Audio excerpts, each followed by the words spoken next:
So last time we spoke, you were a publicist at Paramount. Yeah, that's right. And take me through how you go from doing that to writing, directing, and producing your own film. Well, I had been writing the movie all along. Okay. You know, the first draft was somewhere around 2006, and you know, when you're working as a publicist, you don't really have time necessarily to write during the day leisurely and sort of think about your characters. So for me, I had this Twitter account, Dear White People, and whenever a joke would occur to me or an observation would occur to me, I would just sort of tweet as Sam White into this Twitter account and get immediate sort of feedback and gratification. And really, the tweets that got the most retweets went into the film. The tweets that got the most flack or controversy, that controversy and the things that people said went into the film. And it was just a way for me to kind of write on the road and sort of like test out, you know, ideas.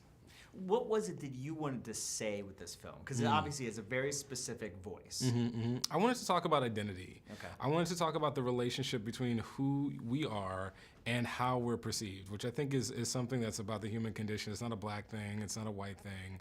And I wanted to talk about that through the only lens that I've got, which is, you know, that of a black person in America with some ambition trying to make it happen. And, you know, and so while the characters are people of color, sort of straddling different identity lines, at the end of the day, it's a human story of like, how do you navigate this world and figure out who you are when identity is so crucial to your potential in America? Yeah, absolutely. Yeah. I happened to be watching TV the other night, and Higher Learning was on. Oh, get out! And then I went literally to see the screening the next day. That's crazy. I mean, I'm not going to say there's similarities, Yeah. but was that at all an influence on you on this film? Of course. I mean, and also School Days, and also you know, Do the Right Thing, and Election, and Fame. You know, school as microcosm is not a new thing. You know, people have been using schools to represent some aspect of the American experience, you know, for centuries.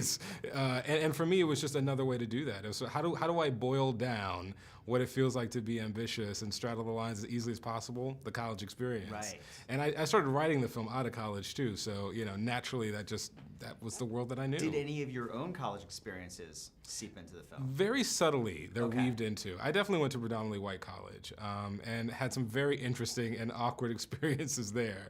But in terms of like the actual plot points in the film, you know, I have to say they're pretty well hidden now in what the movie has become. Last thing I wanted to ask you. Yeah. The great Dennis Haysbert. Yes, right, Tell man. me about working with, you're directing the president. I know, man. It was so nuts. I mean, Dennis loved the script, came on board, was gracious enough to do it, you know, for an indie movie rate, and sort of, you know, work. We made our schedule so that he could come in and get and leave and be as comfortable as possible. And it was such a thrill to work with such an icon and legend, and he is everything you want him to be, man. He is a pro, and it was a joy. It was a joy. He came on like after we started shooting. We were kind of looking, hoping we could find him, and he just came on board and nailed it like very quickly. Yeah, he's awesome. It's great. That's dope. To work with him. That's right. Congratulations, man. Thank you, man. Yes.